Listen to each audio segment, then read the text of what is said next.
always a big treat for me to get up to give a talk and stare out into a room of amazing women who are interested in entrepreneurship and also men who are interested in women entrepreneurs. I'm very happy to see you here too. What I would like to do today is to talk to you about some of the things that I've learned over really the last 5 years or so at the interface between my research on the one hand and my teaching on the other hand. In my research, Rohini referred to what I study. Just to reiterate that for you, what I'm interested in is the psychology of power and powerlessness and how people deal with their own circumstances around power and powerlessness, and where the psychology of feeling powerful and feeling powerless comes from and how to intervene in it. The course that I've been teaching for the last 5 years that Rohini referred to, Acting with Power, is designed to help people get a handle on their habitual or routine ways of feeling about themselves and their own power. And what we emphasize specifically is the physical actions that are associated with playing high and low power roles in the theater. So that's what I want to talk with you about today. It's been a great joy for me to do this work, and I think there's some very interesting insights that have come out of it. So that's what I would like to share with you today.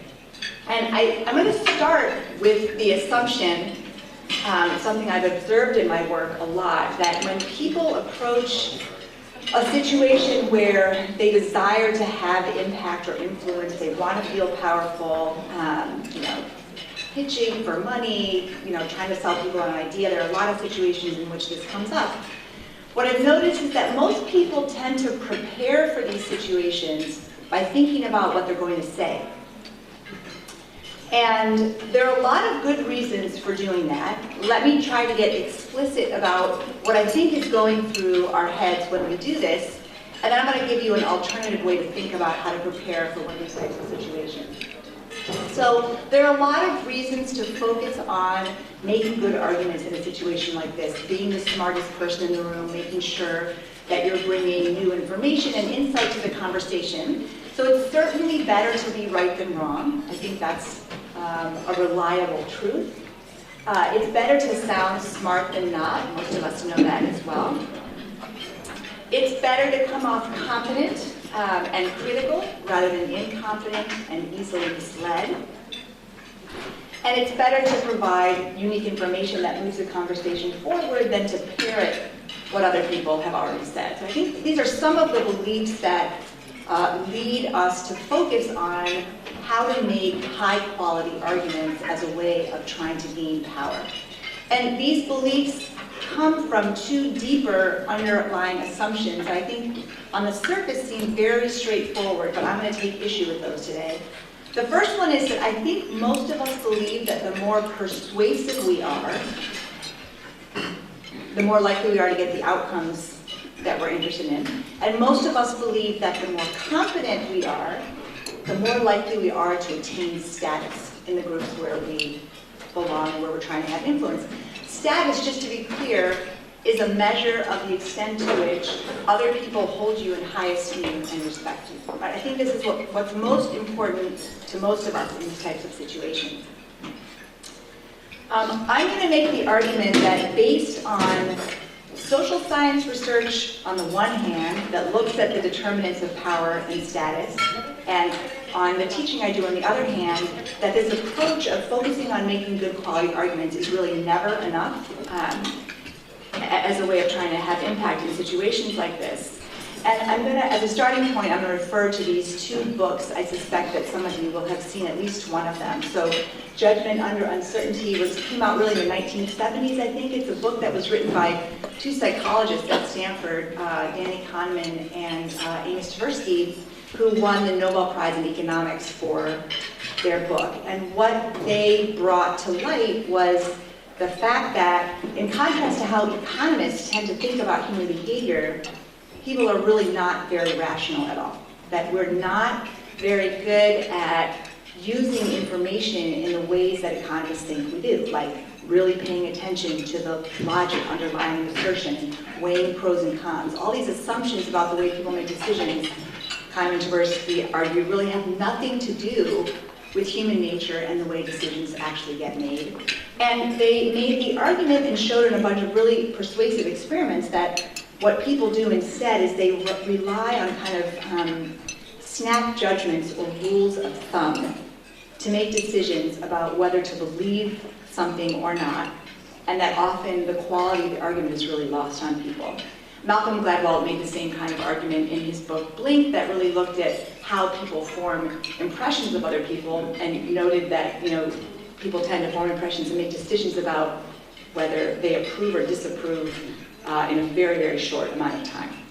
So this is an idea that's been floating around for a long time. It has not been applied in the way that I'm going to talk about it today to understanding how people attain power and status. And that's what I want to talk to you about today. So first thing I would like to do is I'm just going to share some kind of fun facts from social science about what really has impact and what doesn't in these types of situations where you're trying to have impact. One of the things we know from social science is a very reliable finding at this point is that whether you are perceived as competent rarely has to do with the quality of the arguments that you make. A person's status in groups depends much more heavily on the quantity of arguments that people make. And I suspect you've seen this in a lot of contexts where you operate. There are people who know more than everyone else. They say things no one pays attention. There are other people who talk constantly, and if you really think about what they're saying, there doesn't seem to be much there. But every time they open their mouth, everyone's nodding, and they seem to sort of hold the day. So we know from social science research that this is true. And there are a number of other related findings I'm going to show you now. One of them is that if you look at the determinants of status in group, who ascends into leadership positions, and you measure personality traits to see, well, which types of traits predict the likelihood of attaining, the top rank, high level of status. What you'll find, these are what's called the big 5 personality traits. So they're the traits that psychologists can measure that explain the most variance in human behavior. These are the things that really seem to make a difference in terms of how we behave. What you'll find is that in terms of the likelihood of attaining status and ascending to a leadership position, the single strongest determinant is extroversion.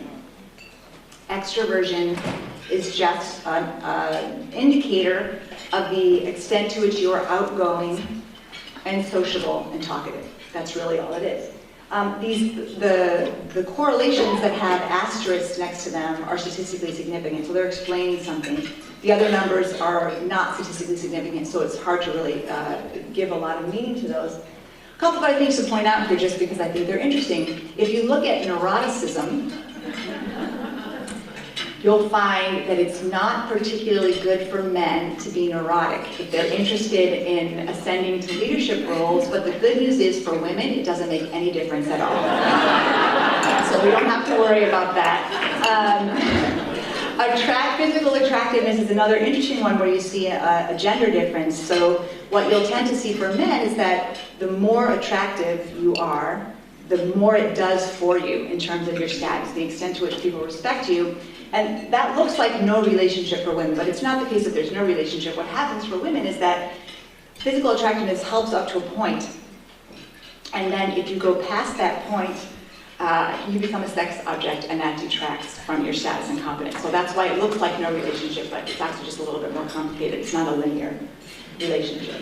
So extroversion accounts for a lot. The amount that people talk accounts for a lot more than we think it would, and it's almost independent of what people are actually saying. Not entirely independent, but more independent than we might think. It's also the case that whether you are persuasive in the types of arguments that you make is also rarely a reflection of the quality of your logic and justification.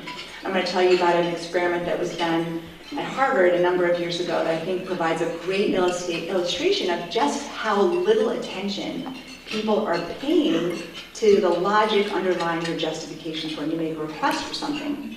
So in this study, this was done back at the time, which I remember, and many of you probably won't, where you could go into almost any office building and find a line behind the Xerox copy machine. There would be only one machine, it was gigantic, it gave off a lot of heat, it was very noisy, and there'd be people standing in line waiting to use it.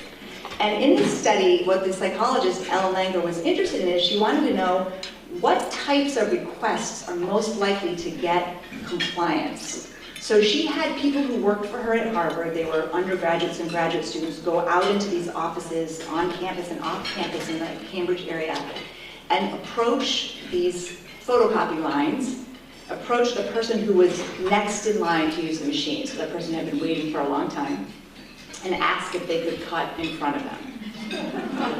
And she was interested in, well, what kinds of requests are most likely to get compliance? So she had her assistants make this request in one of three ways. Either they asked, may I use the Xerox machine without any explanation?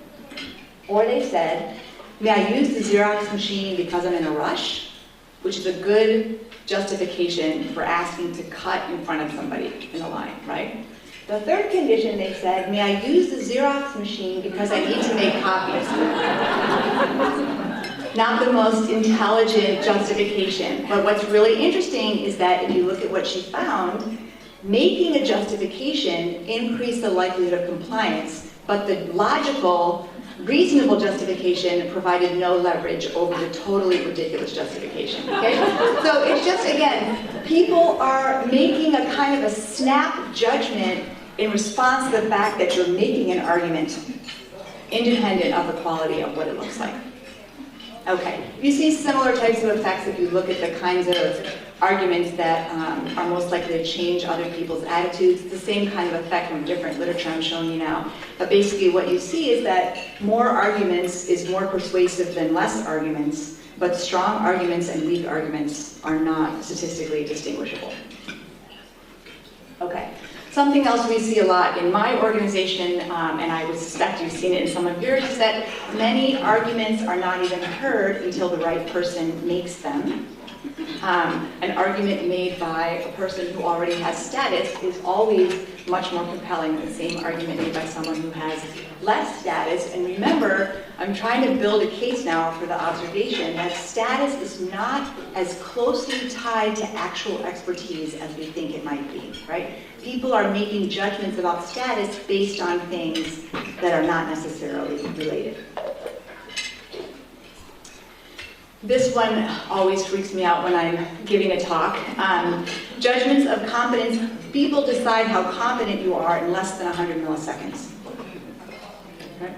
It can't have anything to do with what you know and what you're saying. They're making that judgment based on something else, and the judgments tend to be reliable across people. Just a couple more here, and then I'm going to tell you how I'm going to offer you an alternative way to approach situations like this. One of the things we also know from research, suggestive of the fact that the quality of your arguments is not going to be as closely related to ascendance to these roles as you'd like to think, is that we know intelligence is also not a very strong predictor of leadership. And I'm not even really sure it should be, but it is the fact that it's not. So this one study that I found very persuasive looked at, did what's called a meta-analysis. So the researchers collected all the studies they could find over a long, long period that looked at the determinants of leadership, who rises into leadership roles in different types of groups, different types of organizations, and found that the correlation between their intelligence as measured by an intelligence test and the likelihood that they would end up as a leader was only 0.2. So intelligence is explaining about 4% of the variance in terms of who is ascending to leadership positions and who is not. So in contrast to the idea that I put up to start this talk, where I said most of us assume it's better to bring new information to a conversation than to parrot what others said, social science actually is not all that supportive of this. So it turns out people are actually most impressed by and most influenced by their own arguments. So the implication is that to maximize your influence, what you really want to do is just repeat back to other people what they've already said. This was actually demonstrated in a number of experiments. So the most compelling arguments, people passed arguments around and then rated them independent of who the source was. And what came out as a very strong finding was that the most compelling type of argument in terms of whether people really believed it and it really changed their mind about something was the argument that they had generated themselves that came back to them from someone else. Most compelling.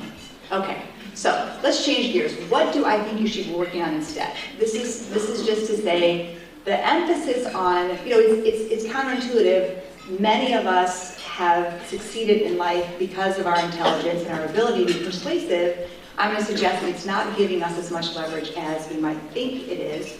And I'd like to suggest that really it's not what you say at all, but rather how you say it that makes a difference in these types of contexts. So there's a lot of research to back this up as well. I'm just going to show you one finding, and I'm going to show you a really fun illustration. If you look at the determinants of people's impressions of others, and you break it down in terms of to what extent are impressions based on the words people say, to what extent are they based on the way people use their voice, and to what extent are they based on other more subtle nonverbal cues, what you can see is that the words are carrying very little information relative to these other things. So I'm going to talk with you largely about what are the things that we do with our bodies that create the impression that we'd like to create when we're in these types of situations. I should point out also that one of the things you'll notice when you start to think about life and social perceptions in this way is that it's often the case that people have verbal and nonverbal cues that don't agree with one another. And when that happens, people always trust the body language. So that's something else you should know. I think it's useful to be aware of what it is that you're doing with your body. Okay, let me see if I can get this to come up. I was able to do it before. Yeah.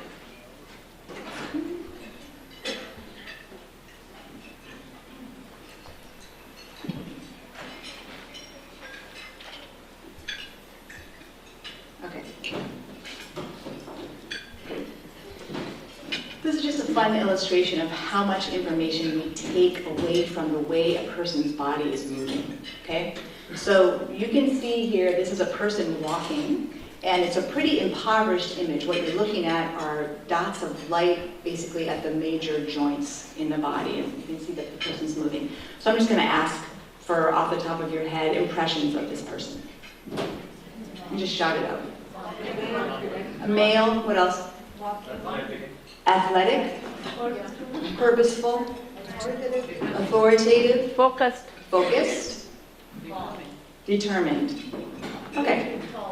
Tall. Confident. Okay. So that's great. So you're getting information just from the way this person's body's moving, right? Let me just show you another one. Okay.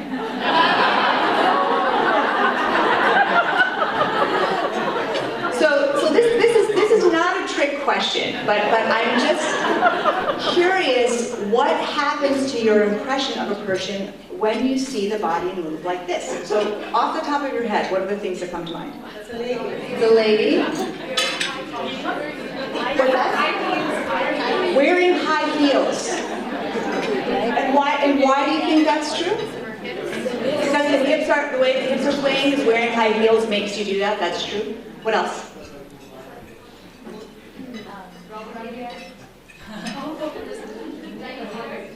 Tight skirt. Okay, and what gives you that impression? Yeah, I think that's right. So now I think there are, just to be clear, and this is an important comment to make for this audience, that there are forms of feminine everything, body language, everything, that are extremely powerful, right? And the same is true for more masculine forms of power. So I'm not going to argue that one of those images is more powerful than the other, but I just would like to point out, it's interesting, if you just look at the way the body is moving, you get a more, I think, determined and purposeful sense of a body moving like this than one moving like this. And some of it has to do with, I think, just how straight forward the body is. The other thing I think is really interesting is, to take us back to like our most evolutionary brain, if you had to knock one of these people over, who do you think would be easier to knock over? Right? Because the base of the body is much more narrow, right? So we've seen a couple things. We pointed out the knees and feet are closer together. The hips are swaying. Anybody notice anything else about this one that's different? What about the arms? The shoulders. They're swaying. They're bent. Are they closer to the bodies? Closer to the body too, yeah. So this is an important thing. I think that's right. There are two things about this that I want you to be able to see because it turns out they do have an impact on the impression that people make. One is it's not only the knees are closer together, the elbows are held tighter to the body. So the impression it's almost like this person is wrapped in plastic, right? Everything is very tightly held together, and that gives a different impression than the more spread out one here. It's also the case that the more body parts that are moving independently of one another, the more points of physical vulnerability you're showing on your body. So when animals, lie on their back and show their belly or bare their jugular, it's a way of giving up in a fight. And you can actually, this almost advertises more where some of those points are. Let me show you another one.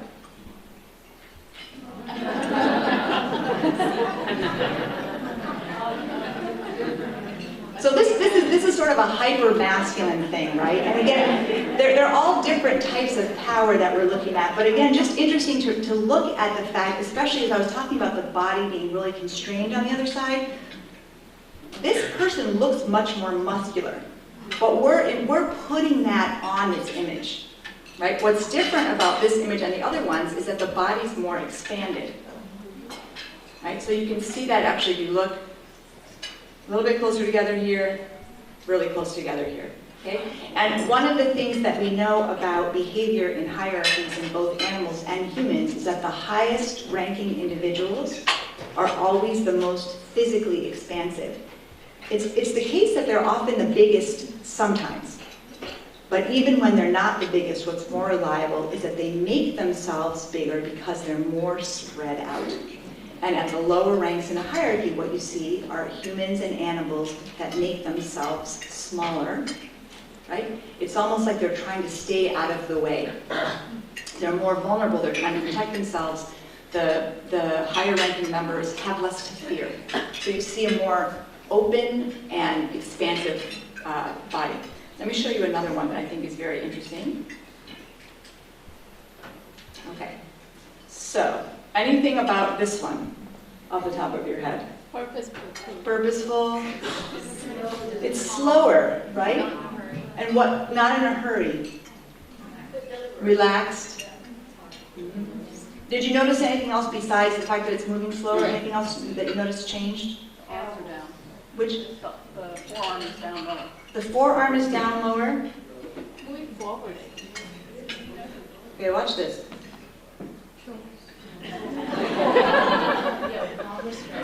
So you can really see the shoulders change there, right?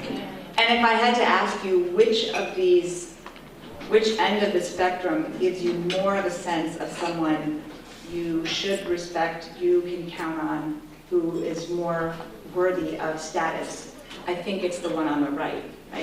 And one of the things I think is really unintuitive, because a lot of us are moving and speaking so quickly all the time, is that being slow and relaxed is a sign also of status, because you can take your time, right? You can take as long as you need to say something, because people will wait, right?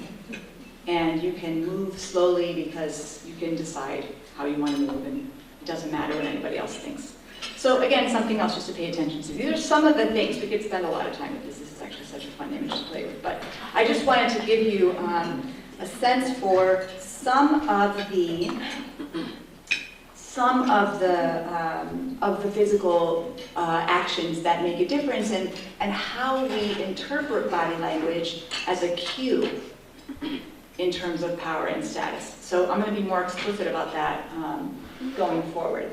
Part of what I want to illustrate is that I think what's most useful in terms of thinking about how to gain leverage in the game of power and status is to think about body language, is to focus on that body language, to get better at reading other people's physical cues, and then know how to adjust your own physical habits to apply to a specific situation. I want to suggest also that there is a body language of power, and we all know it. You need to know it in order to be successful in your family, in society, in the organizations where you work. It's part of how you learn to know your place as a child. You learn a body language that goes along with it, and most of us are pretty good at understanding how we're supposed to show up in different types of situations. But what I'm going to suggest is that we know it so well that we don't know we know it, right? We are responding to situations and other people physically in ways that we don't have a conscious awareness of. And often those responses are correct. They're often well suited. You know, in many situations when you're trying to develop a good relationship with someone, you're trying to cooperate with someone, and you know they have a higher rank than you, it is appropriate to use a more deferential physical posture. It's also the case that when you are supposed to be in charge, it's appropriate to use a more dominant posture. And a lot of us get stuck trying to move back and forth between these two types of situations. Part of what I want to suggest today is that understanding how really subtle physical adjustments can help you with this is actually a very easy way to get better at being more fluid in dealing with hierarchy and changes in roles. I also want to suggest to you that the reason it's important to pay attention to body language is not just because of how it affects the way other people perceive us, but there's a lot of research coming out now, and I'm doing some of it myself, to show that when people purposely, or not even purposely, you can actually do it to people and they don't even know it, when people change the way they use their body, it affects their psychology. So it's not just that you respond to your psychology with a physical behavior, but your mind, your emotions, your physiology takes cues from how you're using your body, and you can change your body in order to change your mindset. So we have a lot of data now that suggests that's true, and I'll show you some of that in just a moment. What I want to suggest, I don't know if you can see that yellow very well, is that in thinking about acting with power as a discipline, and thinking about, sort of learning how to use body language as a way to navigate hierarchical situations, I'm going to suggest that there are two things everybody needs to be able to do. One is that we need to be able to show up physically as an authoritative person. Doesn't mean we have to do this all the time, but for most of us, if we're in charge of other people, if people rely on our expertise, there are moments where you want to be able to show up in a way that is very clearly authoritative. That's one goal I think that you need to keep in mind. The other one that I think is equally important, and that in order to be successful in whatever you're doing, it's important to be able to show up as an approachable person, right? And these are just the sort of two dimensions of leadership that people talk about very often. What I want to talk with you about, you're ready for me today, is to understand what's the psychological orientation underlying these two ways of being, and what are the physical cues that people use to read whether you are actually worthy of being in charge or whether you are, in fact, approachable, right? Despite what you say. So here's what I want you to think about in thinking about these two goals. One of the things I think we don't realize about what it means to be authoritative is that it really requires becoming more detached and more closed off from other people. It's a way of creating a psychological distance between yourself and other people. What it means to be authoritative is to say, I have a higher social rank than you at this moment, and we should both be clear about that. We're not in the same situation. And when you're in an authoritative position, your job is to privilege your own knowledge and experiences over the knowledge and experiences of the people who are your subordinates. That's what it means to be authoritative. It's confusing because there's a lot of rhetoric in organizations about how it's important to be participative and how it's important to be approachable, and all those things are true. But part of what I want to suggest is that you cannot do both of these things in the same moment, right? And part of it is because the physicality is totally different. So on the approachable side, if you think about the flip side, also a very important goal, when you want to take information in, when you want to lift other people up, when you want to make a strong connection, show up as an approachable person, what you're doing is exactly the opposite. You're making yourself more open, more connected, more empathetic, and actually shrinking the psychological distance between yourself and other people, right? You're trying to convey we're the same. And in the theater, the physical actions that are associated with showing up authoritative on one hand and showing up approachable on the other hand are called playing high in the first case and playing low in the second case, okay? And I'm going to show you what those behaviors actually look like. So, these are lists that come directly out of books that are written by theater directors and actors. There's one in particular named Keith Johnstone, who's a very famous director who wrote a book called Impro, and he has a really amazing, elaborate chapter on status in the theater and how he teaches actors to learn how to embody high and low status roles. And these are the actions that he lists in his book. What's amazing about it, and you would hope this would be true, is that for people like me who study human behavior in natural contexts, you see exactly the same thing, right? What actors and directors do is they're just very keen observers of human behavior, and then they are able to embody characters other than themselves from what they've learned. So let me just go through these with you, and some of these we've talked about already. So one of the most important things in playing high is to speak with your head perfectly still. Keep your head very still. This is something that people learn in officer training in a number of different professions. You speak in complete sentences. You hold eye contact while you're talking. And just to elaborate on this, because it can be confusing, what we see in social science, if you observe how high and low status actors interact with one another, what you'll see is that the high power person stares directly at the other person when addressing them. So you kind of stare them down, right? But when the other person is talking, you look away. You look at your watch, you check your BlackBerry, you wonder where the higher status person in the room is, right? This is what powerful people do. So you'll see very direct gaze when they're talking, glancing away when someone else is talking. And you see the opposite if you look at low power people. Low power people are riveted on the high power person when the high power person is talking to them, right? And we often joke about this in our classes, and we try to make people act this way. We'll say, when she's talking to you, stare directly at her mouth. And it's exactly what you're just looking like, what's coming out of there? What's coming out of there? You know? How am I going to respond? So when you're being addressed as the low-ranking person, you are riveted. But when you're trying to address the high-power person, you don't dare stare them in the eye. You don't dare violate that boundary. You're not sure you have permission to do it, and so you glance away. So that's the more complicated picture that you see in social science. But staring directly at someone when you're addressing them is very dominant and very authoritative. Move smoothly, we saw that in the images. Occupy maximum space. So one of my other favorite things that I've learned about high status people is that they use furniture wrong. Feet on the desk, right? Arm across the second chair. You pick up the chair, turn it around and straddle it. These are all very high status moves. Lean back, slow down, and make great sweeping gestures to let your space flow into others. These are fun. When walking, assume others will get out of your path. Don't check others' eyes for reactions to what you've said. Have no visible reaction to what others say. Interrupt before you know what you're going to say.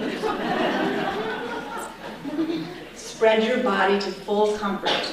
Look down a bit by tilting your head back. So this is one of my favorite ones too. You can try this right now. I'll give you permission because it's actually amazing, but I can spot this a mile away now. So when people are being authoritative or playing high, they tend to have their chin up just a little so that you're looking down at people out of the bottom of your eyes. You're kind of looking down at them, right? And the opposite posture in a lower ranking, which is that your chin goes down, and you're looking at people from the top of your eyes, and it gives a much more deferential, please don't hurt me kind of look. Talk matter-of-factly about things others find offensive. Speak cryptically with no explanation. And send the message, don't come near me, I bite.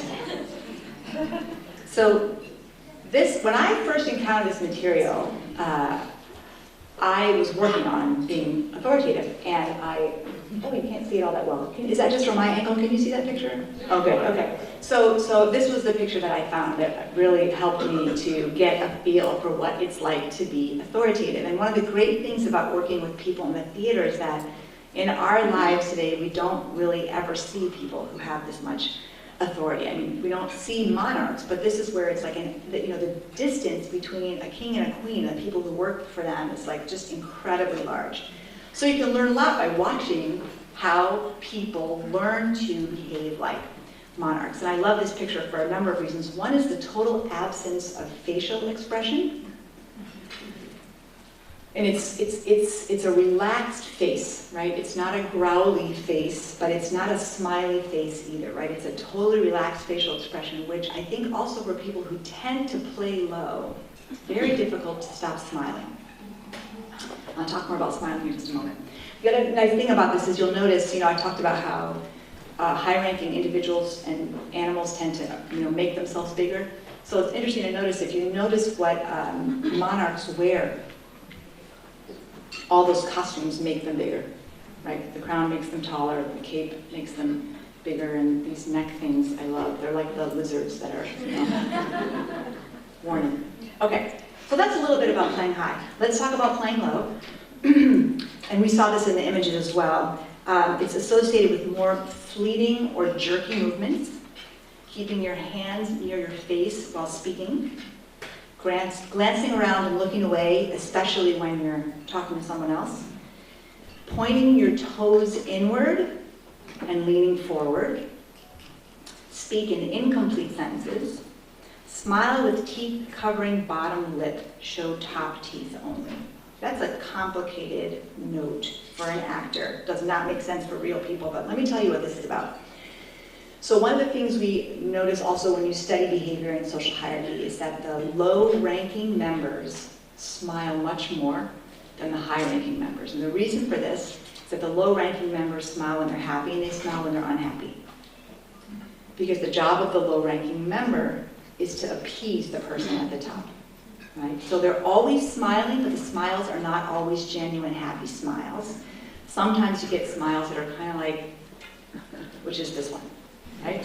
It's a kind of an apologetic, again, like, please don't hurt me, I didn't mean to offend you, type of thing. Use a hesitant or before your sentence, sound breathless, seem like an intruder, apologize for being there. Take up as little space as possible, so space constrains your body. And in the theater, you see this as kneeling and bowing, prostrating yourself. And then the cherub posture, I referred to that earlier as well. If you think about, a painting of a cherub, it's about the showing all the points of vulnerability. So when people try to speak authoritatively but do this, it looks like they're asking a question or asking for approval. That's part of the posture. And then you'll also notice that when people stand with their weight evenly distributed on both legs and with a relatively wide stance, you get a much more authoritative feel than when a person puts their weight on one leg and lets their hip go out. Somehow it conveys the same, it's a way of playing low and showing vulnerability. When walking, move out of others' path. Briefly check others' eyes, looking for approval. Speak haltingly, edit as you go. Trail off. Make yourself physically uncomfortable to give the other person space. Look up at the other person by tilting your head down. Shout in an attempt to intimidate, which indicates you expect resistance. This is actually a really important one too. So often when I start working with people in my classes and they try to act in a powerful way, they'll shout. Their voice will get louder. And one of the things that they learn very quickly by observing how other people get directed is that it's much more authoritative to be quiet and silent. It's not at all intuitive. But you can use silence, it's amazing, as a tool of authoritativeness and dominance. What you're doing is making the other person uncomfortable enough that they feel like they have to, right? Fill the space. The high status person couldn't care less if the other person's uncomfortable. Like, I got nothing else to say, right? And then it shifts the other person to trying to make things work. Crouch or protect your body or face as if to ward off a blow. Hopefully you don't see that too much in organizations where you work. Adjust what you're saying to make other people understand or explain yourself. And this is one too, if you look at email, I said earlier on the playing high list, speak cryptically with no explanation. So my favorite examples, you see this all the time. It may not be obvious to you, but I'm sure you see all the time. You get the email from somebody, usually someone superior or someone who thinks they're superior, and you cannot understand what it refers to. It's like 2 words, misspelled, autocorrect, no capitalization, and you're like, what is this, right? No explanation. That's a high status move. The low status person starts the email message, Dear Mr. Johnson, right? Perfect grammar, corrects all the spelling, and then says, I hope I'm not bothering you, and I hope this finds you well. I'm writing because I thought it would be a good idea, blah, blah, blah. The reason I think this, right? It's like lots and lots of explanation. Again, it's a way of trying to appease, of showing respect for, and trying to appease the higher status person. So yes, this is the message, please don't write me, I'm not worth it, in its most extreme form. And this is my favorite example of playing low. So I think if you don't know what it looks like, what most of us do, just check out a Woody Allen movie. It's kind of his thing. Okay, so those are what the behavioral cues look like. Let's talk a little bit about how you think about using this knowledge. So at this point in my MBA class, when I've given out the information, I can see all the wheels are turning and people are like, oh, I can't wait to use this, I can't wait. And it's usually, like, I'm teaching right now, so it's spring quarter, second year students, they're, trying to get jobs, they're interviewing for jobs, and the hand will go up and somebody will say, so, I have a job interview this afternoon. And I was thinking, usually I come in and I sit, with my knees together and, kind of wait. But I'm thinking I just go in there, like, foot up on the desk, like, loosen my tie, you know what I mean? And so I say, wait, we got to think about this, right? And you kind of know this, but it's important to recognize you can get in a lot of trouble with this stuff. You can get in a lot of trouble with this stuff, right? One of the things my acting coaches always say is don't practice on the subway. You know what I mean? Like, because these behaviors really have meaning, and as much as I think we think sometimes that people will know if we're experimenting with changing our body, people can't tell, right? It's one of the things that's really interesting when I'm in the class. People say, oh, I could never show up that way. And then they're trying, and the coach comes and tilts their head and takes their hands away, and everyone says, oh my God, like that's a totally believable version of you that we've never seen before. So it's amazing how easy it is to do this and how believable it can be. Let's talk about it more specifically. So one of the things you could be asking yourself at this point in the talk is, why would you ever want to play high? I'm describing for you extremes, right? They're from the theater, but they give you a feel for what it looks like to get in these types of character roles. Playing high is a source of dominance, and others are more likely to defer. And we have research that shows that this is true. If you use your body in a dominant, expansive way, without changing anything else in your behavior, people will unconsciously be more deferential to you. So I have, this is how dominance looks in animals. We also see it in people. I don't know if you guys saw Jon Stewart with Jim Cramer, but that was an amazing status contest, and you can see there who won. But you see this all the time. So what I want to tell you about real quickly is an experiment that demonstrates how powerful this is. This is done by a colleague of mine at Stanford who was interested in how people form hierarchies without agreeing that's what they're doing. This happens all the time. And it's fascinating. People say they don't like hierarchy, and they don't care about status, and they don't want to deal with it. But the truth is, if you look at human behavior, people will form a hierarchy almost immediately in every situation they encounter. We actually love hierarchy. We need it. It helps us feel socially secure. So she was just curious about, well, how do people do this if we don't say like, okay, we got to figure out the rank at this table. Let's, where'd you go to school? Like how are they going to do that? So what she did is she had people sit in pairs in an experiment. One person in each pair was a naive participant who came to her lab to participate in a study that looked at communication styles, and the other person was someone who worked for her and was pretending to be a naive person in the study. She had them sit down. Each of them had a painting hanging behind their head. And their job was to explain to the person sitting across from them what the painting behind their head looked like. And she told the people who worked for her to sit down in the chair in one of these three ways. They either sat in the expansive or dominant pose, they sat in a more constrictor or submissive pose, or they sat in a neutral pose, and they had this conversation, and they videotaped these pairs. And she was just curious to see how people would respond, right? The conversation was scripted for the Confederate. They said the same thing every time, but they sat in a different way. And what she found was that in the vast majority of her pairs, the partner did the opposite. So if they encountered an expansive person, they physically became submissive. If they encountered a submissive person, they physically became expansive. And when she interviewed them afterwards, she also found that the pairs who had figured that out, who had made the hierarchy, they didn't know they had done it, right? They were totally unaware of what the study was about. We always have to ask them that. Thought the relationship was better, they liked the person more, they felt they had communicated more clearly, they would like to work with a person on a later task. The pairs that had not quite figured it out thought something had gone wrong. And they never talked about the body language, and they never talked about the hierarchy, but they didn't really click. They didn't like the other person, they didn't feel like they had done a good job communicating, it was kind of awkward, and they were ready to separate. So it's just amazing to know, right? We have a very intuitive sense. We know how to watch for this stuff. It's really important in social life to know your place. And people are very good at taking cues about that and responding. So I think it's amazing to know if you adjust your body language and nothing else, you may find your subordinates are more obedient. You should try that.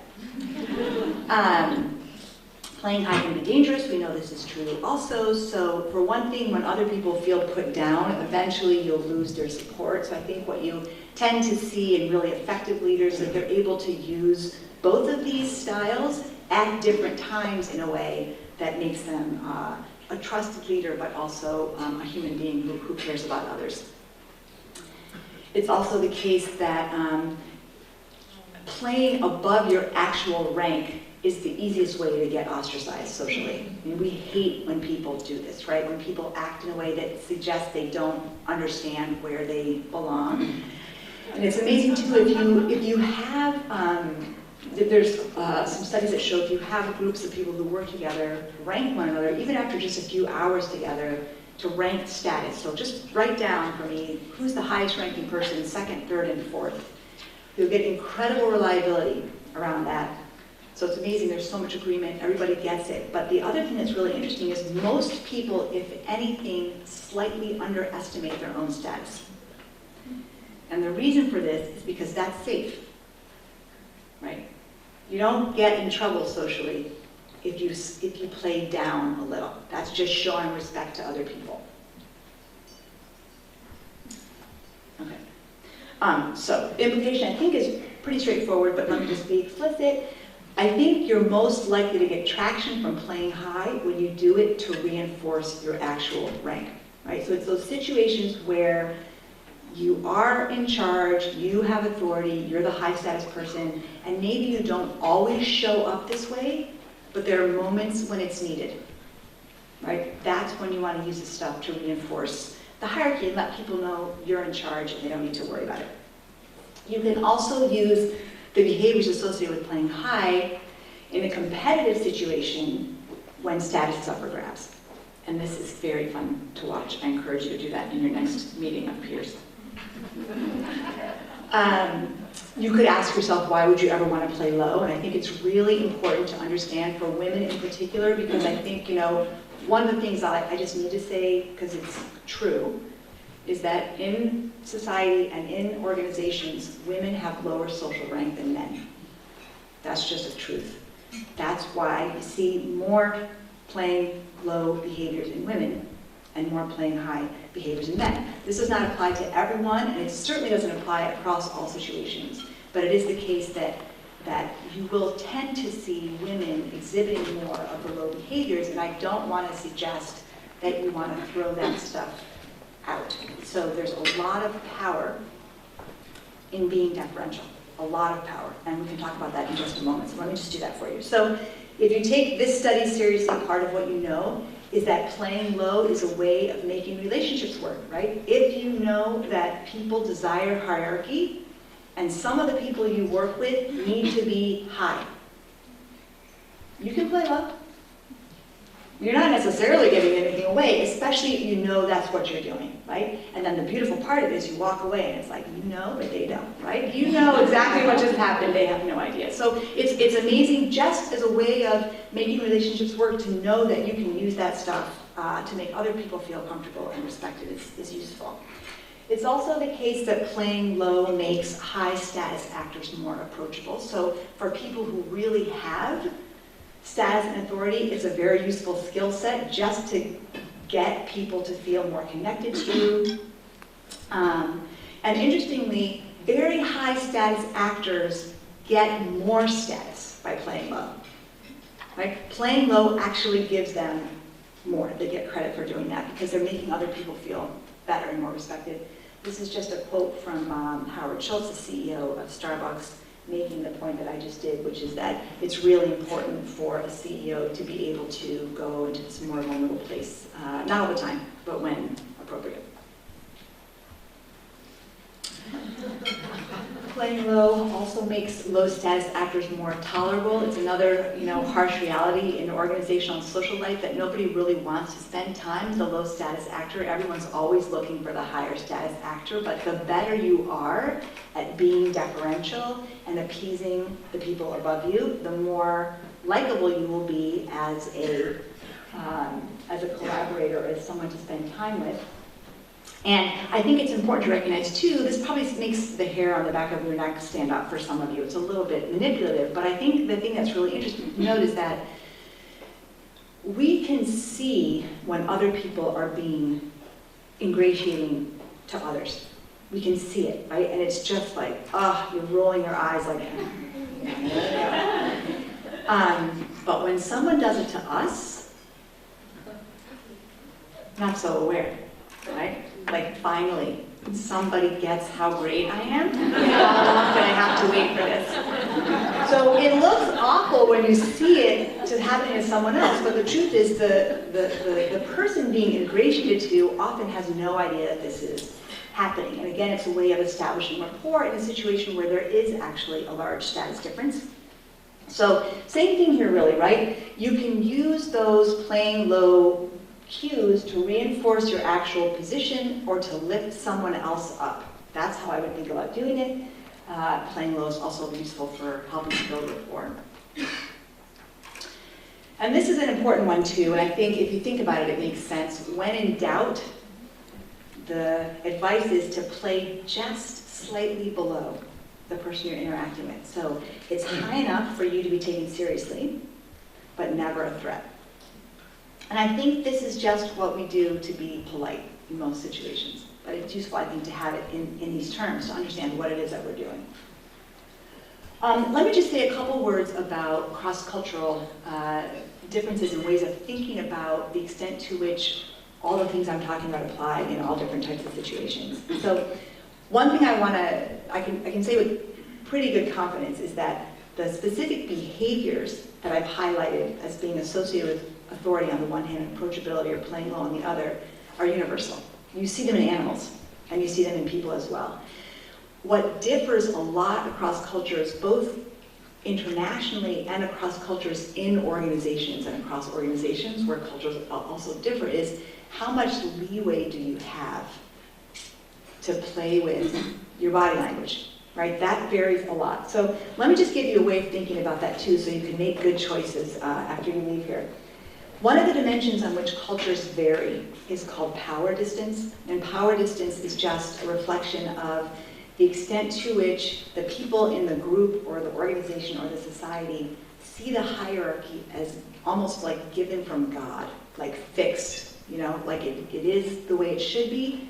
The people at the top should be there. The people at the bottom should be there. We don't think about moving up. We don't think about trying to replace the people above us. The hierarchy's there, and we respect it. That's a high power distance culture, and those you can see on the right side of this diagram, right? So you'll tend to see higher power distance, more concern with and respect for authority in those countries. On the lower power distance side, what you see is we understand authority, we understand hierarchy, we know it's important, we know how to read our place, but it's not given from God. Come on, like, this is the American way, right? I mean, if you work hard enough, you can move up. And the people at the top don't deserve anything, right? They're there for now, and we'll see what happens, right? I mean, this is kind of how we think about things. There's this notion of social mobility and trying to move up and improve your situation. So it's just the case, one of the really interesting implications of the high versus low, and by the way, the US is slightly low on power distance. Those of you who are not from the US can probably see that, especially if you're from a high power distance culture. So one of the things that you can see this in a lot of different contexts. I see this a lot in teaching. So I teach a lot of groups from all over the world, and MBA students in particular, I sometimes teach them the first week they show up in schools. There's 70 people in the room, they're from all over the world, and I start to talk. You know, I introduce myself, and I start to talk about what the course is about, and the hands start going up. And people will say, well, could you tell us a little more about your credentials? And, you know, I'm not so sure about that because I worked at McKinsey for a couple of years and I saw, you know, and I mean, so I'm making it sound annoying, but what I'm trying to illustrate is that in the US, that's perfectly appropriate, and in fact, we see it as a sign of intelligence. We kind of like it. Right? When the student that asks you the question that you never thought of before, that kind of shows you have a flaw in your logic, you're like, wow, you know, that's like amazing. And then there are people sitting in the room who aren't saying a word, and we're kind of going, I don't know if they get it. Like, are they here? You know, do they understand? Right? That's the American way. We look for that pushing up, right? Not totally respecting the hierarchy. I think it's a good thing. People from these other countries, you know, from the high power distance cultures are horrified by this, right? The first week of school, they cannot believe what they're seeing. You can just see like the blood draining from their faces when the first question comes out. And then they'll come up afterwards and say, okay, I need some help here. So are we supposed to call you by your first name? Like, you know, also hearing a student calling my first name also will just like give someone a heart attack. Are we supposed to call you by your first name? I'll say, you know, that's fine, and you know, you can call me professor if you like it.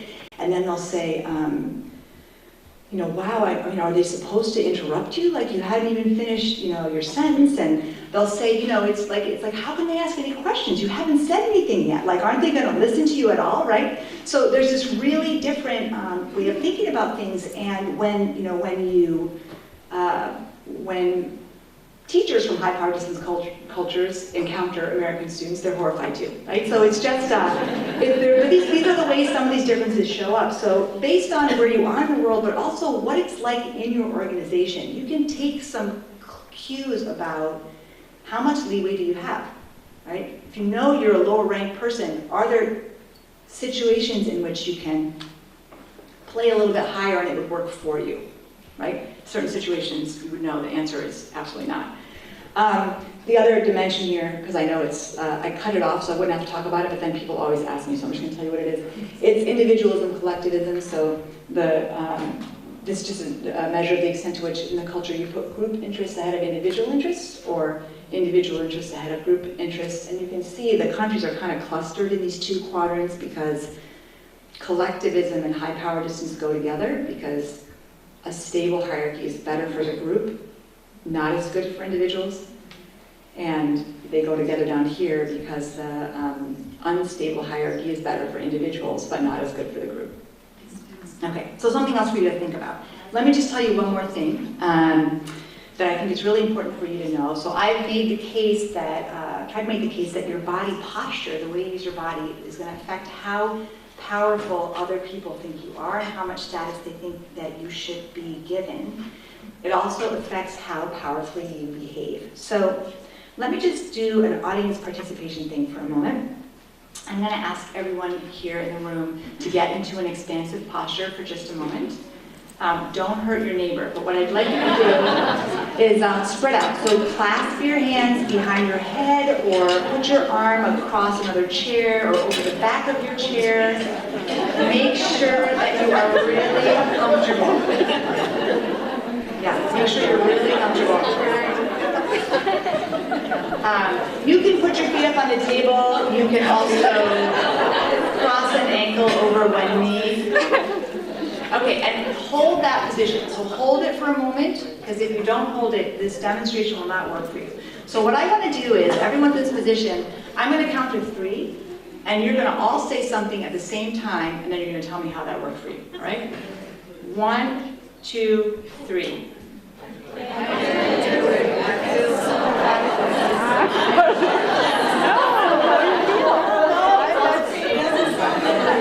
It's ironic, right? It's actually ironic when you say it. But I suspect it's not the case that no one's ever said this to themselves. But right now you don't believe it, right?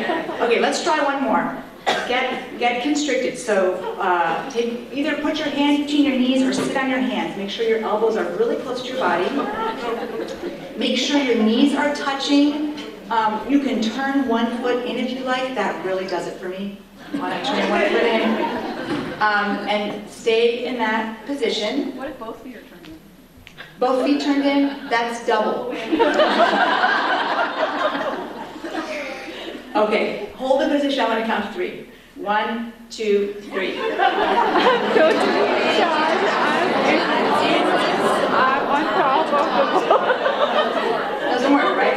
No. Okay, so I just wanted you to feel that because I can tell you this and you're going to think I'm crazy, but I want you to know we have evidence there. When you change the way you're holding your body, there are physiological changes in response to that that are related to how you feel about yourself, what you think you can do, and what you are likely to actually do. So let me tell you about this amazing study. This is one that was done just a couple years ago where participants were brought into the lab and they were told they were going to be in a study that looked at the accuracy of electrocardiographic equipment under different physical positions. So they came in the lab, it was both men and women, and the experimenter actually posed these people. So came up and said, okay, here's how we need you to sit. I'm going to put your arm behind your head. And you can see they attached leads to them, to parts of the body. The leads aren't connected to anything else. It's just part of the cover story, right? So they think they're actually on an electrocardiogram. They're in either an expansive posture or a more constricted posture. They're in the posture for 5 minutes. And then they measured a whole bunch of different things. So one of the first things they did after 5 minutes in the posture is they gave everybody $2, and they said, you can go home right now, thank you very much, you can take these $2 with you. Or you can roll a die with a 50-50 chance of getting $2 more or losing the $2 we just gave you. So it's a really simple measure of risk preference, risk tolerance. And what they found is that after 5 minutes in an expansive posture, people are more likely to take a risk. After 5 minutes in a submissive posture, they're more risk averse. Okay, that's just one indicator. The other thing that they looked at in this study, which I just love, is they measured hormone levels. And they did this by looking at saliva. So they had these participants spit into a cup before they got in the posture. And they give them like a special juicy gum for this. There's like a very scientific procedure they use to get people to spit into a cup. They spit into the cup before the posture. They spit into the cup again after the posture. And they measured testosterone levels, which are associated with aggression and dominance. And they measured cortisol levels, which are associated with anxiety and stress. Okay? And they also found that after 5 minutes in the expansive pose, people's testosterone levels rose significantly. They did not rise significantly in constricted postures. After 5 minutes in the constricted postures, people's cortisol levels rose significantly. So your body is taking cues from how you hold yourself, and it kind of makes sense if you think about it, but again, I don't think this is the way we think our body and our mind work together. So with that, what I will leave you with is my prediction, which is that in the end, I do not think you'll be judged based on how many good arguments you've made or how many arguments you've won. I think you will be judged on how you act and how you've made others feel. Thank you very much.